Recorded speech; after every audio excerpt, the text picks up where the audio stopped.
अस्सलाम वालेकुम। आज बनाएंगे लेमन चटखारा बोटी की रेसिपी जो ऊपर से क्रिस्पी और अंदर से मक्खन मलाई की तरह सॉफ्ट बनेगी। बहुत आसान और टेस्टफुल रेसिपी है।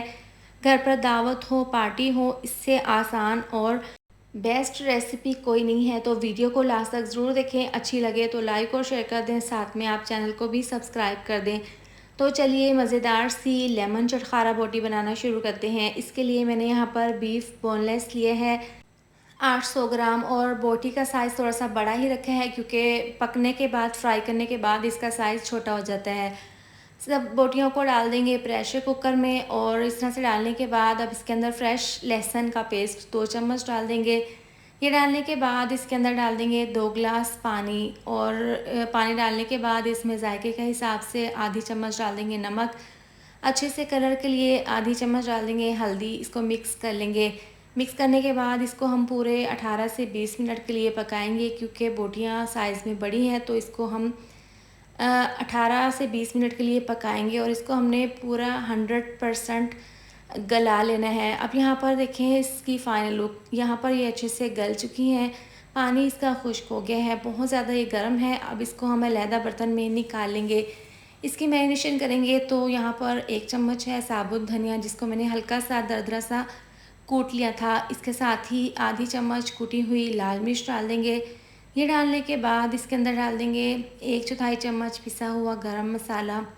इसके साथ ही 1/4 चम्मच नमक। नमक पहले भी डाला था, इसलिए थोड़ा सा नमक इसके अंदर शामिल करेंगे। अब 2 चम्मच डाल देंगे इसके अंदर बेसन। बेसन से इसकी कोटिंग बहुत अच्छी सी हो जाएगी। अब 2 से 3 चम्मच कॉर्नफ्लोर डाल देंगे। कॉर्नफ्लोर से ये होगा, इसकी जो इसके ऊपर हम कोटिंग करेंगे ये उतरेगी नहीं, और इससे बहुत ही ये चटखारा बोटी क्रिस्पी बनेगी। अच्छे से इसको मिक्स कर लेंगे।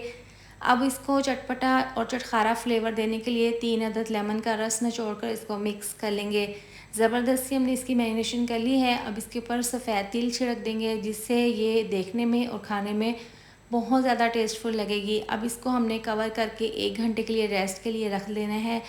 1 घंटे के बाद पैन में ऑयल को गर्म कर लेंगे और इस तरह से ये बोटियाँ डालकर फ्राई कर लेंगे। 4 मिनट के बाद इनकी साइड को चेंज कर देंगे। देखिए साइड से कितना ज़बरदस्त सा गोल्डन कलर आ गया है, और अब इनकी हम साइड को चेंज कर देंगे और दूसरी साइड से भी इसी तरह से फ्राई कर लेंगे। तो लीजिए, दोनों साइड से हमने अच्छे से फ्राई कर ली है, और इस तरीके से प्लेट में हम इसको सर्व कर लेंगे। आप इसको बनाकर केचप के साथ, सलाद के साथ या फिर रायते के साथ सर्व करें। खाने में बहुत ज़्यादा टेस्टी ये बनी है, ऊपर से क्रिस्पी और अंदर से जूसी मक्खन मलाई की तरह सॉफ्ट। इसके ऊपर दोबारा से लेमन का रस निचोड़ देंगे। बहुत ज़बरदस्त ये लेमन चटखारा बोटी मक्खन मलाई की तरह सॉफ्ट बनकर तैयार हुई है। यहाँ पर मैं आपको तोड़कर दिखा देती हूँ। देखें कितनी सॉफ्ट ये बोटी बनी है। तो आप ये मज़ेदार सी और आसान सी रेसिपी अपने घर पर ज़रूर ट्राई करें। वीडियो अच्छी लगी हो तो लाइक और शेयर कर दें, साथ में चैनल को भी सब्सक्राइब कर दें। मिलते हैं नेक्स्ट वीडियो में। अपना बहुत सारा ख्याल रखें। अल्लाह हाफिज़।